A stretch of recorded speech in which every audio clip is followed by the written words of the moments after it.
INDIEstructable Gaming. Select your character. Musket shot. Mr. K.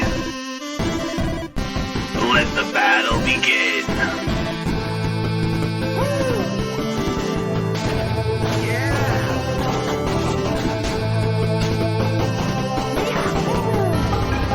Get ready for a battle unknown. 3, 2, 1.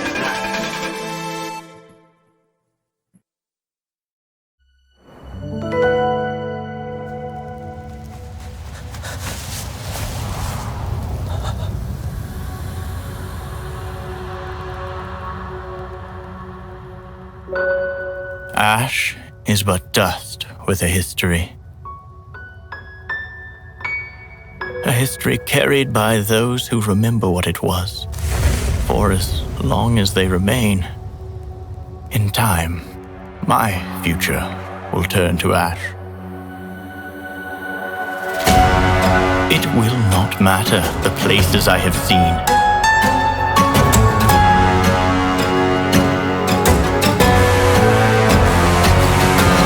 The trials I have overcome.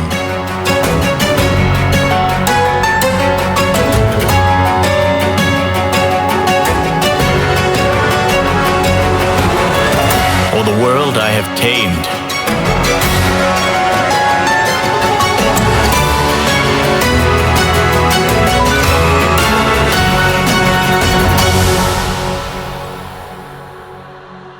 My story will be forgotten.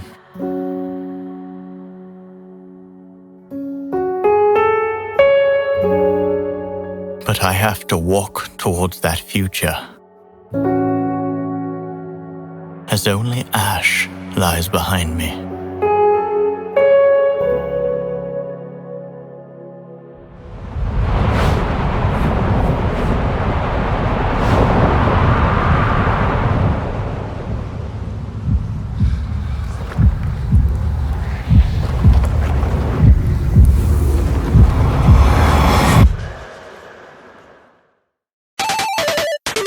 INDIEstructable Gaming.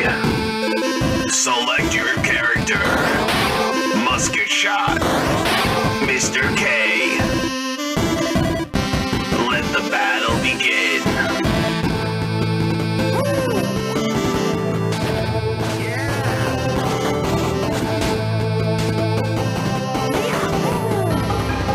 Get ready for a battle unknown. 3, 2, 1. Hello and welcome to INDIEstructable Gaming and More. I'm Musketchat. Alongside me is my co-host, as usual, Mr. K. Mr. K, hello. Hey everyone, how's it going? And today we have a special guest with us. It's Mr. Jonathon Brown, owner, pixel artist, game designer, concept artist, and creative director at Quintillion Games. And he's here to talk about the company Quintillion Games and his the new game that's coming out hopefully sometime very soon called Blood of Yamin. Is it Yemen or Yamin? Blood of Yamin, yeah. Yamin. Okay. Well, welcome, Jonathon. Thank you. Nice And to did have you here. I get the name of the company right? Quintillion. Quintillion Games, yeah, that's Okay. correct. That's Great. correct. And this game isn't out yet, but it will be on Steam, and the date is to be determined at this moment. So folks can keep an eye out for that. Go ahead, Mr. K. You can start us off. Yeah, so before we head into the info of the game, we want to start to get to know you a little more, John. So how did you get started in game design? One of the ways is I never went to school for any of this or anything like that. And I was a dad and I had a job and everything. So one of the things I ended up doing was just on my free time trying to get onto indie dev teams as a pixel artist. And that's kind of how it kind of started. I would do a lot of pixel art for some studios, and over time I kind of jumped from different studios depending on stagnation or like a project kind of just going on a hiatus until I kind of started creating my own studio to make sure that, the projects I'm working on were going to be released, and I had a little bit more autonomy on that. But yeah, I kind of started off as a pixel artist for a few different indie studios. That's cool. So now, do you like pixel art or digital art better? Because I've seen you have some artwork that you did on Really cool site called I'd like to add. ArtStation, and it was pretty cool. Yeah, I was looking at it, and you have a little bit of both pixel art and digital art. Which one do you prefer, or do you like both of them? Oh yeah, well, it definitely depends on the application. I am impartial to both. I definitely have a sweet spot or a thing I do like about both, but it certainly depends on the application, I suppose. I like games like Hollow Knight that have a lot more of the hand-drawn application. And then, Castlevania Symphony of the Night is definitely near and dear to my heart. And that's a pixel art game. It is definitely a classic. But yeah, like I definitely enjoy both mediums. It just kind of depends on what they're being used for. Yeah. So where did the name Quintillion Games come from? Quintillion Games, it's actually named after my son Quinn. Oh, nice. Yeah, he's my only child, but his nickname for him, is Quintillion or Quintillion. So I thought it was a nice little homage towards that, and it can kind of stand on its own at the same time. So yeah, well, that's nice. Now, how old is he? He is 8 now. Oh, wow. Good. Yeah. So is he a big gamer too? He is. It's funny because he really wants to play the game that I'm making, and he'll ask me, and I'll let him go through and play test it. And I've learned a couple different bugs just from that. It's like, oh, okay, well, I guess double jump just stopped working for some reason. Let's figure out why. Yeah. But yeah, I think actually the coolest part, honestly, is I've seen him do pixel art animations on my tablet using my program that I use, and it's just amazing to see this little kid, doing things I wish I could have done. But yeah, it's quite. That sounds really impressive. It is. It genuinely is. Like I've seen some of the stuff he does. It's like, geez, that's a huge canvas. Yeah. Oh, he might have a little bit of a future ahead of him. Oh yeah. Right? He it. Hopefully, right? Yeah. But he'll talk about like, hey, maybe you should make a platform that crumbles and falls down or something like that. I was like, yeah, and he's like, here, I'll draw it and make it show you what the animation would look like. Like, show me. I love that. That's incredible. Yeah, and that's great because if he's playing the game and he's finding things either difficult or too easy or something doesn't seem to be working right. I mean, it's great because he's telling you and he's obviously feeling like he's a big part of this game. So I can't imagine how excited he's going to be when that comes out. Oh, me too. There's some of it's a bit mature, especially some content I have planned, but maybe he won't be playing through those parts. Yeah, right. Yeah. Give me the controller for that part. but the beginning portion, it's tamed. So did you know the people in your team from past work experience or just through common interests? You have, I think, was it about 6 people on your team? Is that correct? If I'm in total, including myself, there's 4. 4. Okay. Okay. And I knew it's a mixed pot, actually. My writer, I've worked with him on a few different projects now. Very talented writer and designer. Maddie or Too Timid. Another one, I knew his work. He's our music and audio composer. He did mods for like RimWorld and doing like the music for some of those. And oh my God, very talented. I can't believe that he is working with us, so I'm very happy with that. And then the last one I've actually found off of Reddit of all places. Oh, wow. I think it was like under like the subreddit I Need a Team or something like that. But I'm just kind of reaching out to different communities, and I found a programmer that's also equally amazing. Wow. So very excited with them. We do have certain things in common, like some games and everything, and we'll talk about that kind of stuff. And yeah, our meetings do get derailed a little bit. Well, I think that's probably pretty normal for most. Yeah. when you all have a lot of the common interests and stuff like that, it's easy to derail in that. Absolutely. So the company was founded in 2020. How difficult was it to get it up and running? And did you have doubts about it succeeding due to the COVID restrictions and health concerns? Well, I think starting up a business or just like an indie studio like this is definitely difficult. It's very interesting, especially with the whole 2020 thing. I mean, people work from home during that time, and it kind of landed in my lap where that was COVID a situation. Did do a lot to studios. Yeah, and I think the biggest part was just the mental health endurance, I guess is the best way to say it. Over the past couple years, it's been rough, but having a healthy mindset and people around you have definitely helped me get to where I am for sure.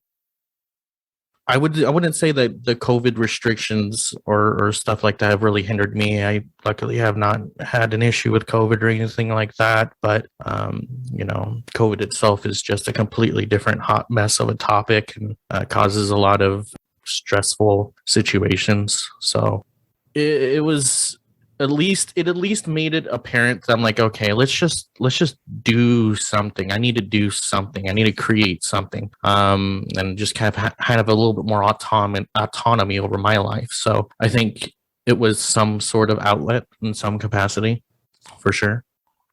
So now your whole team works remotely too, right? So you're all communicating remotely, or do you go to any type of office or anything like that? We all do work remotely. We're all kind of split across the U.S. And some across the ocean. But yeah, it's interesting working remotely. We definitely have to do weekly meetings. Even if the weekly meeting isn't a whole lot, just having a moment of making sure that's consistent, right? Mm-hmm. Make sure that people are going to be there is the big part. So having weekly meetings. And finding a specific time for the different time zones was definitely a little bit tricky too. But I think it's been pretty good. I mean, even if we did get a studio set up and everything, I would even still be okay with working remotely, depending on how the members of our team kind of wanted to work. So I don't think that's been an issue at all, at least from my experience so far. Yeah, the company I work for, I used to go into an office, and there's still talk of going back to the office maybe a couple of times a week, but it's amazing how much changed where we're working from home now that even senior management have been like, wow, you know what? There's really no need for us to rush back. So just, continue working from home. And it's amazing what you can get done too. I mean, sometimes you do spend a little bit more time, at least I do, spending a little bit more time working overtime, but it definitely makes it a lot different though on my lifestyle. I don't have to get stuck in traffic and deal with all that and, have to worry about other things. So it's nice. And tackling self-motivation. Yeah. During that time, that's key. So yeah, working from home is a mixed bag for sure. Mm-hmm. I would say that, if things did work out and we were able to get our own studio or had the ability to, I would at least have a personal office I could go to, just so that way I could have a different change of mindset and get myself in a different thought process. Sure. Yeah, absolutely. Yeah, it definitely seems like the team is doing very well on what they're doing. Mm-hmm. The game looks really good. I do like it. Thank you. I appreciate that. Speaking of team building, what kind of team building collaboration tools or techniques have you used to help you out?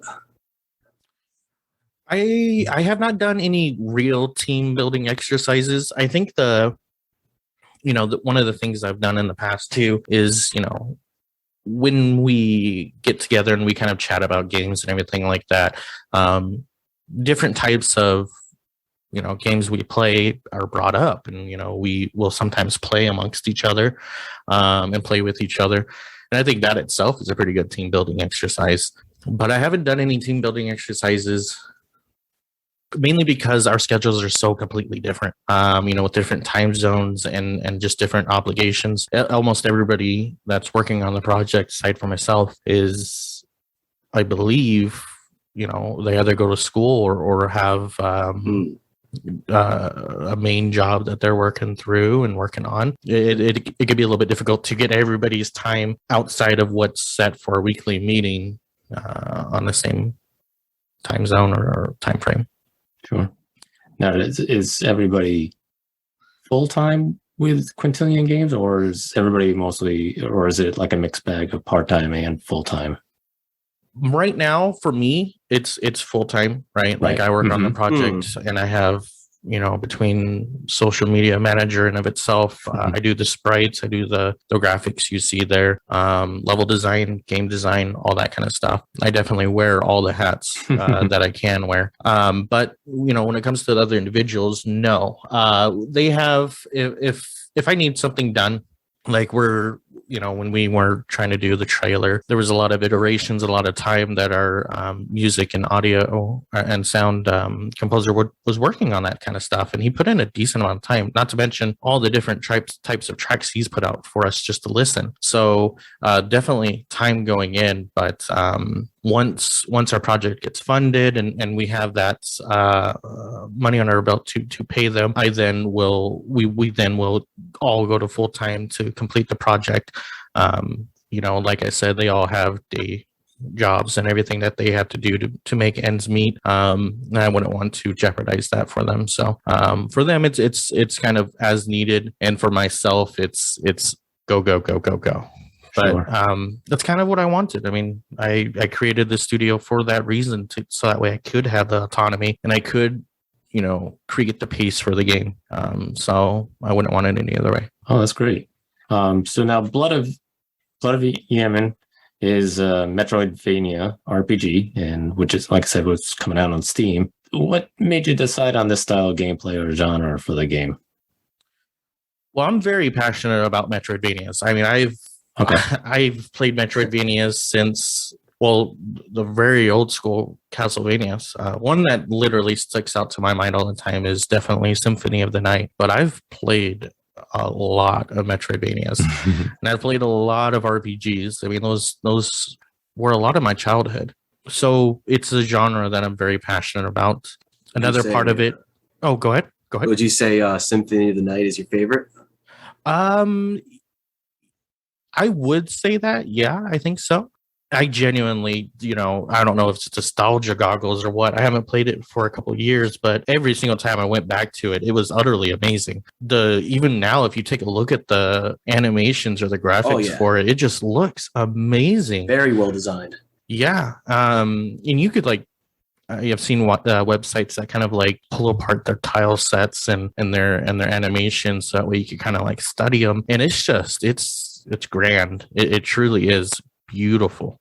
Another one that I did enjoy is the obligatory, Hollow Knight that came out recently. That was also very good, very well done. But it feels like a different creature compared to Symphony of the Night. But is definitely one of my favorite in the genre. But another reason that we chose to do this style of game, honestly, was also, team size. This was a project that I felt that I could tackle, that we could do well. And add something to it, even with the size of our team and the scope of the project. It worked well. Yeah, I know Mr. K there is a pretty big fan of Metroidvania type games. So I know, did you play that Symphony of the Night, Mr. K? Yeah, I played it before. Okay. It's pretty good game. I know you played Hollow Knight. I know you played that, but okay. Cool. Well, what's your favorite, Mr. K? It's a hard one. I played a lot. I'm gonna have to go with the most unoriginal, probably Super Metroid. Oh, okay. It's not the most unique one I could say, but it's a very basic Metroidvania. The most common one to hear. I have never played a Metroid game, I think. I've played the 3D Metroid that came out on GameCube. Oh, the right? Metroid Prime series? Yeah. So I played that, but I never played a old school Metroid game. I always ended up playing the Castlevanias back in the day, more so than anything else.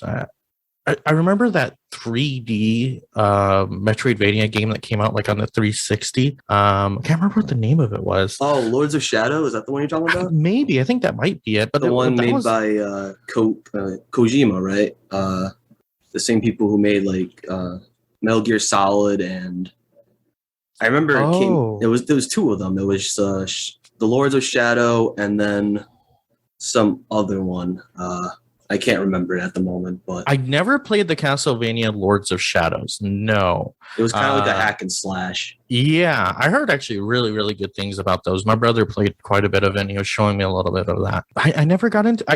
I played the old school on Nintendo 64 Castlevanias that were 3D, and they were rough.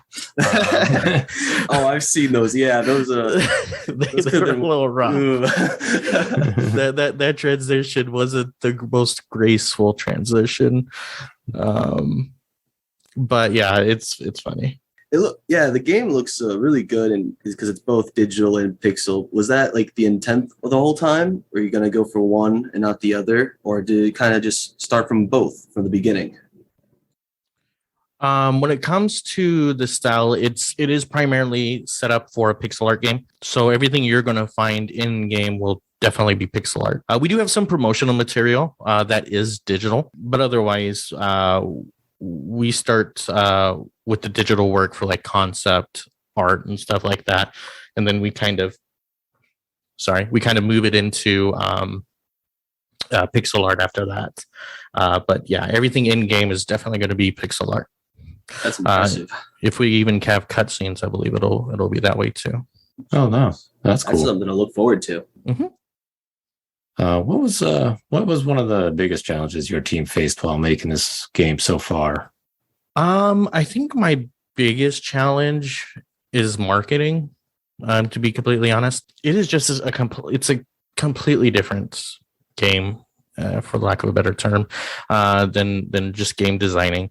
I'm an introvert, so going out and finding ways to communicate is just not something I've practiced. I do not have the skill set for something like that. So marketing has definitely been one of the most interesting and most challenging thing that I've faced. That and finding a balance between life and work at home, whether that's self-motivation or like we discussed earlier, starting the company up in 2020, that was a very it was definitely a tough time, but having something that I could work on and kind of put all that pent up energy in was nice. But the mental health battles and just self-motivation has definitely been probably the most challenging part, I guess, of the project. Everything else, it's a matter of learning, and it takes a little bit. This is my first time creating a game, but I think I chose the right engine using Unity to do so. And I have a very talented team behind me. So when I have questions on programming or stuff like that, they're there to answer and to kind of help and steer us and correct anything that happens that I otherwise would not have the ability to. Sure. Well, plus you got your son to help you with exactly some pixel art. Exactly. So I like Muskshot said, I do like my Metroidvanias, and I've always wondered, because you go back from one place with the new thing to another place with a new thing to find a new area and all that. You start like with a novel first, like you put it out as a list or something like that, or like you write it down and then it shifts to programming, or is it kind of like you do both at the same time? I think different teams will definitely have different answers for this. For me, maybe it's because of my prior experience with different indie studios. We never really had the structure, the internal structure I yearned for when game developing. So when I started my project, I started with a high concept doc that kind of went over everything between lore, art style, gameplay beats, narrative beats, stuff like that. And then from there, I developed that into a GDD, a game development doc. And that just took every little sentence and expanded it into everything everything it could be expanded into, whether it was what a condition did, how to do the math for the damage, or what does it mean to get XP, stuff like that. And then it kind of keeps going from there. We have product breakdowns, which kind of breaks down all the assets, everything that I would imagine need to be made for the game. And then it goes even more granular than that. Whether it was a programming outline or a sound effects music outline, I would pull members of my team into a meeting and sit down and be like, okay, let's talk about what it's going to take to program this game. Let's talk about, from the ground up, like what we don't have, what we're going to need, what we think we may need, how long they think that might take. So for me, I have a lot of documents and a lot of information stored up in Google Drive for that reason.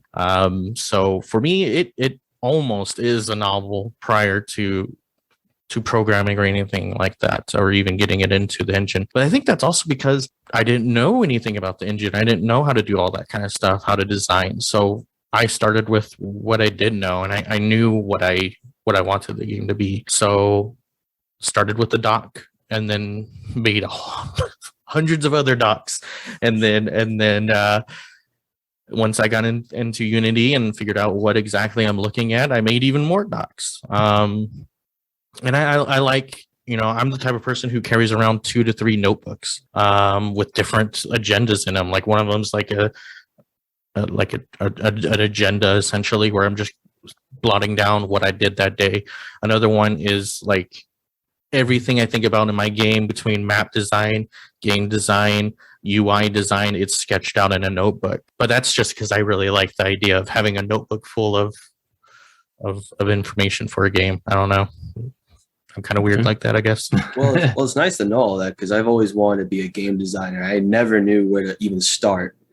So it's nice to hear that, sometimes you just gotta go with what you know, and then you build off of that and get better. Mm-hmm. Yeah, it seems to be a lot of some of the other designers that we've talked to. It seems to be sort of a learning process. They learn as they're going along, and so that I'm sure that makes it quite interesting and enjoyable too. You also watch a lot of GDC conference videos. Let me tell you, I've watched so many. Yeah, there's so much information out there. You just really have to dig for it, but there's so much information. Now, on Steam, there's some information about the game, and it mentions the character can join one of 3 influential guilds. And now, I don't remember if it said what the character is named. Do you mind? The character himself doesn't really have a name, at least as it currently stands. I wanted the character to be a lot more of Mysterious, a step in for the player. Okay. And kind of put themselves in it. Does a Skyrim character have a name? No, not really. Right. So my big thing about this, especially when it comes to RPGs and when creating this, I wanted the character to be an extension of the player in every way. Whether or not in the future, we give them a name, we'll just probably allow you to switch it, kind of like old school Zelda, or all those RPGs where you get Titus or Cloud, and you get the choice to change that if you like. Yeah. Now you can join one of 3 influential guilds. Mm-hmm. So could you tell us a little bit more about that and how it affects gameplay? Yeah. So right now it's definitely still a work in progress. Of course, everything is at this point. But one of the ways that I want the guilds to impact the player are through narrative beats, getting information you otherwise wouldn't, or a story you otherwise wouldn't. So joining, bounty hunters is going to be a far cry from joining, the magocracy that we have, or the, thieves guild or something like that. Just kind of allows, again, another avenue of allowing the player to kind of put himself in there and kind of get what he wants out of it. Outside of that, you'll get gear. And in my game, Blood of Yamin, gear is going to be one of the focal points of allowing you to have different types of playstyles, because gear will have different stat allocations on them. Not to mention, beating a guild will also allow you to have unique abilities. So joining the scholars is going to allow you to have, a different ability that you otherwise wouldn't have if you joined like the bounty hunters or so on. So. Now, could you like switch guilds like during the game, or is it like a permanent thing once you do it? For this, that is definitely going to probably be a playtesting thing to kind of see. I always want to make sure the player doesn't feel too locked in, but I think there's some sort of value in allowing the player to have a more unique playthrough. And one of those ways of doing that, I think, would be through like the guild system. But I'm not entirely sold on that quite yet. It'll be definitely a playtesting. It does sound pretty cool though. And going off of that, forging your own play style, how does that like affect gameplay? Yeah, there's multiple different ways. So as I've kind of described this as kind of like a Metroidvania RPG, one of the key aspects of RPG is role playing, and one of the ways that you could role play is by defining a role. And you could do that through, as I've stated, like gear or stats.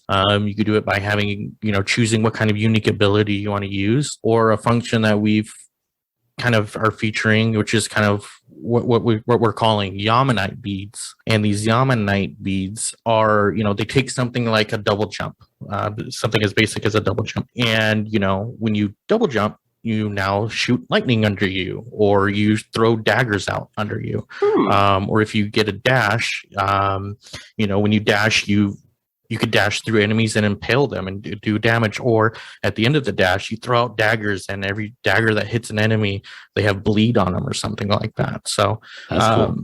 Just taking core functions of what's typically seen inside of a Metroidvania and adding a layer of player identity to it. Sounds really fun. And the game also mentions outlaws and monsters. So I don't know how much you can get into this without giving too much away, but why are the outlaws out to get the main character, and what kind of monsters would the main character face within the game? Yeah. So for the outlaws, it's a very...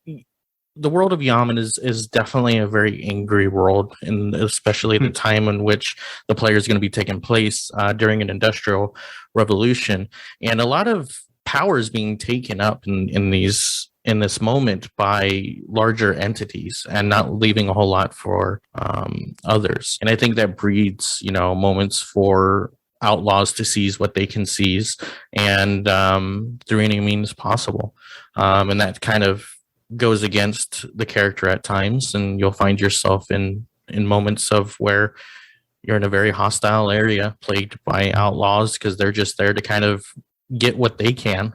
And for the monsters, it's definitely varied. We have a lot of interesting like animals or fauna that the player will be going against, but we also have a mysterious race of creatures called, the kin. And I don't want to go into too much detail there, right. But they are definitely an organic statue kind of thing that has a theme of body horror around it. So that's pretty cool. That's thematically of how they feel, but yeah, I wouldn't want to get into too much detail about that, because that's definitely a core mystery there. Yeah. Would you say they're your favorite so far in terms of design wise? Oh yeah, for sure. What were you gonna say? Go ahead. I was going to say they're a lot of fun to design and come up with. We've had a couple designs, and we're going to share some of those concepts on our Kickstarter when that goes live too, so you guys can kind of get a feel for them. But it's been a lot of fun kind of coming up with ideas for that. That definitely sounds really cool. I'm gonna have to help you fund that. Mm. But the music from the trailer was really good. How important is the music within a game, and how is it decided to see what's a good fit for the gameplay, and what's not a good fit? Yeah. Well, I could only speak for ourselves, but for music being important for a video game, it definitely helps. It's there to definitely set a tone for the encounter or the environment, and it could be very useful when concepting areas or working off of each other and the different sounds that are being created there. It definitely helps sets a tone. One of the ways that we go through it is our music and audio composer will send us like little small bite-sized samples of music he makes. And they'll sometimes be like 30 seconds or a minute long. Not like incredibly developed, but just like these little snippets. And we have like 70 to 80 of these things. And whenever he posts them, I'll take a listen to it and kind of be like, oh, wow, that gives off vibes for this area I know that we're going to be doing. So I'll like write that in there and say, this is, perfect for like an underground area. Maybe we could go a little bit more experimental with the sound here and kind of have like this weird experimental influence on the sound design here. But yeah, the way we do it is he kind of just comes up with like these little weird snippets, and we'll kind of take a listen and be like, yeah, I think that works well for this, or I don't think this really works for the game, but sounds really amazing.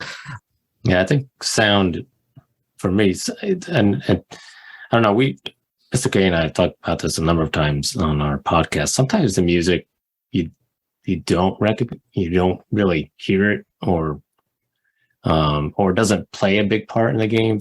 For me, sometimes it does. I think it's weird sometimes. I think subtlety is important. Like something like Dark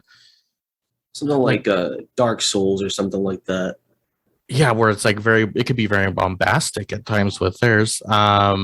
But if you look at something like Zelda Breath of the Wild, where it's very subdued, and you get like these very small moments, like a piano kind of coming through and breaking up the silence.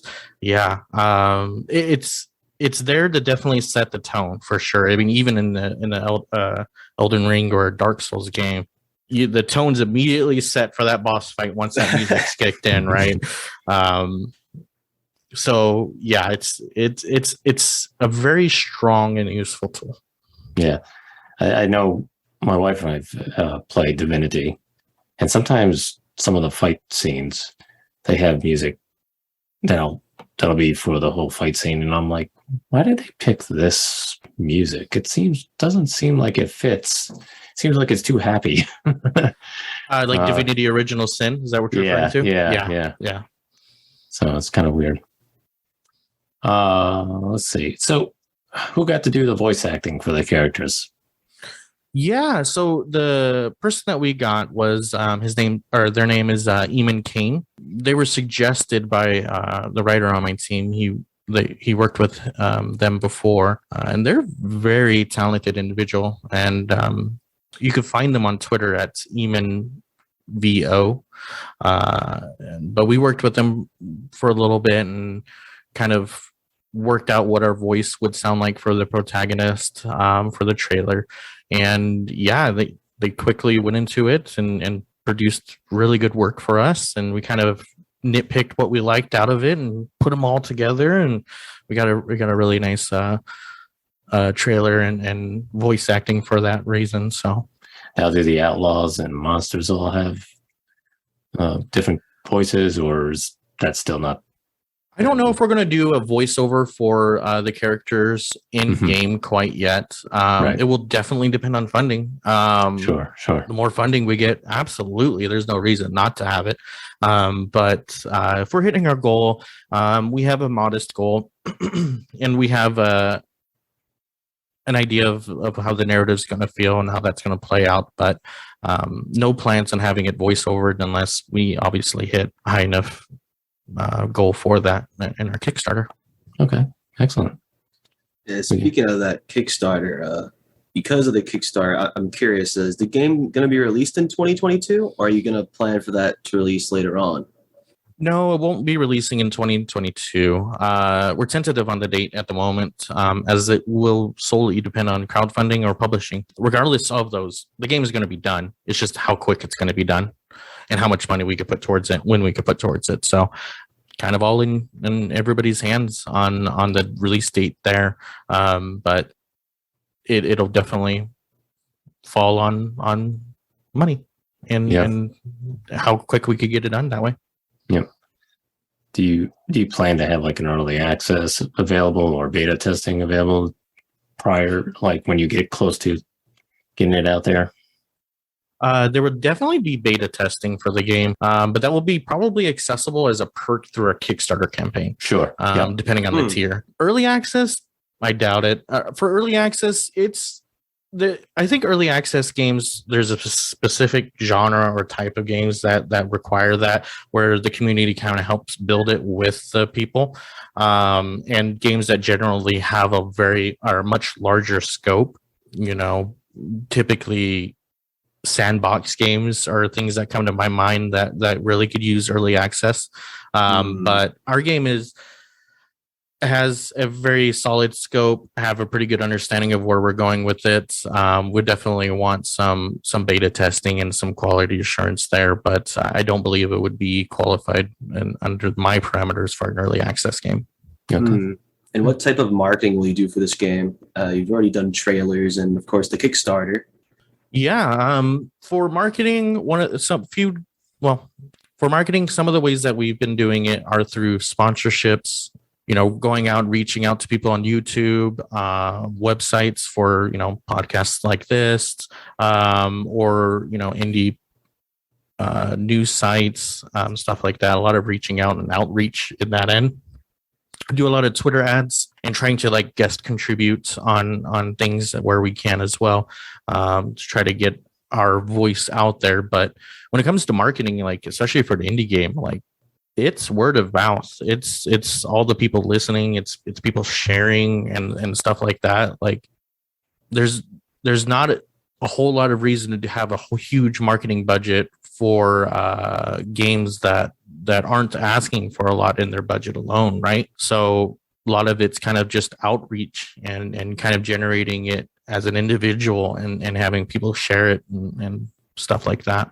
Yeah, I've noticed that a lot of indie developers will do quick snippets of maybe some gameplay or something that they've recently developed, and they'll put it on Twitter. Yeah, and I find that seems to get quite a good response from most developers. There's a lot of people who will either comment or or view it, and so I think that seems to work just as good as probably other things, I guess. I mean, it's good word of mouth too. I mean, because a lot of people share it and all this stuff like that. So it's pretty cool.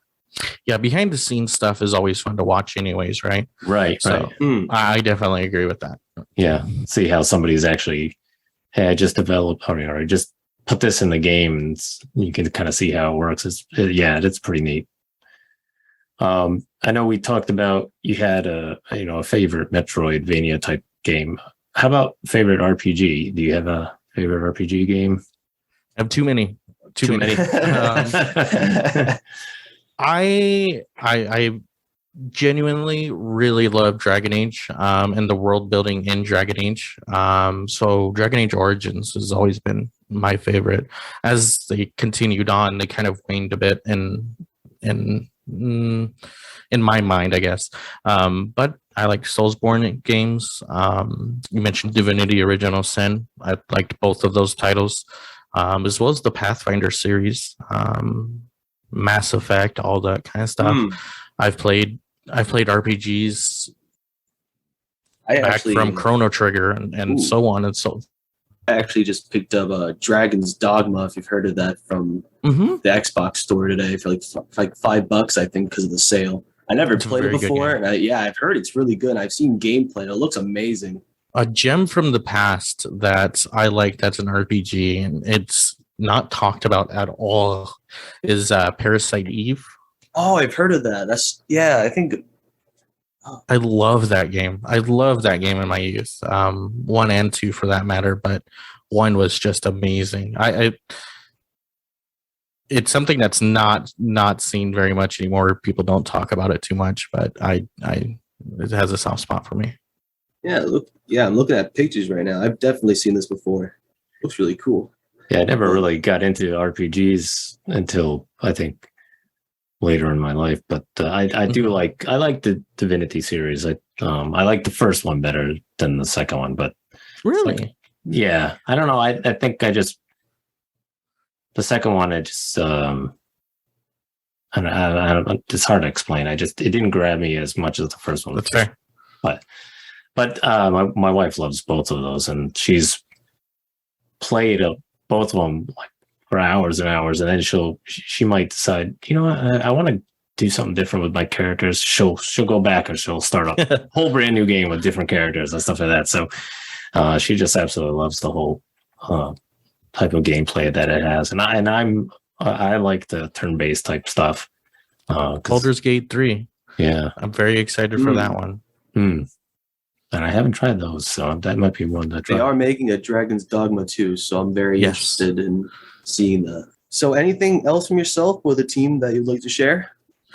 Besides, wish listing our project on Steam, following us on Twitter, join our mailing list on our website, follow us on Kickstarter, all these little things like this, it adds up, and it's the lifeblood of indie games. It's ways that we could get out there and speak and have a voice is through word of mouth. So any sort of engagement on any of those types of things or that I've listed is key. It's something that we definitely would like you guys to do. And yeah, hopefully here soon when our Kickstarter debuts, you guys will hear from one of those platforms, and we're very excited for that. Yeah, definitely. Anybody listening to this should definitely check out Blood of Yamin. Yeah. Really cool game. John, do you want to give out your website address and Twitter handle and anything else that you have that you want people to follow? Yeah. I could should I give those out through just voice here? Yeah, absolutely. Yeah. Okay, cool. For a Kickstarter, well, how about this? For our Twitter, it's at QG_studios with an S at the end. And for the website, it's www.quintilliongames.com. Quintillion like the number. And hopefully we'll have my Steam linked in some way. But yeah, we're Blood of Yamin on Steam as well. Okay, great. One more question, because I just thought of this and now I'm curious. What about Steam Deck? Are you interested in bringing it over to that? Yeah, I mean, I have no issue with that. Is it something I've looked at yet? No, it is not. I'm even interested in bringing the game to other platforms than just Steam. We've looked at the idea of doing it on Switch. We've looked at the idea of doing it on the Xbox Game Pass, if that's possible. That'd be pretty cool. But we haven't really dove into that quite yet. We know for sure we're going to be launching it on Steam, but we'll be trying to do it on all platforms that we could, that we feel like there's going to be a following for there. So I'm still waiting on my Steam Deck, and but definitely once it comes in, it'd be very fun to play Bloody Yamin on the go. Awesome. Yeah, that's what I think too. Now, is there something different that you have to do for the game to have it go onto the Steam Deck as opposed to just being on Steam? I am not smart enough to answer that question. That is a question that I would look at my programmer and say, is it? Make it work. That's out of my wheelhouse personally, but I'm not too sure. Yeah. That would be something I would have to take a look at once we're kind of through or getting through production and in a later life cycle of game development. And will the game support controllers? Or yes, it will. Okay, sick. Yeah, it will, definitely. I'm much better with a controller than with a keyboard. Especially on a Metroidvania. There's not very good controls for a Metroidvania on just keyboard and mouse. It doesn't feel very like set up for it, right? So, especially when you have like so many things you can do. yeah, Mhm. it is definitely recommended to play it with the controller.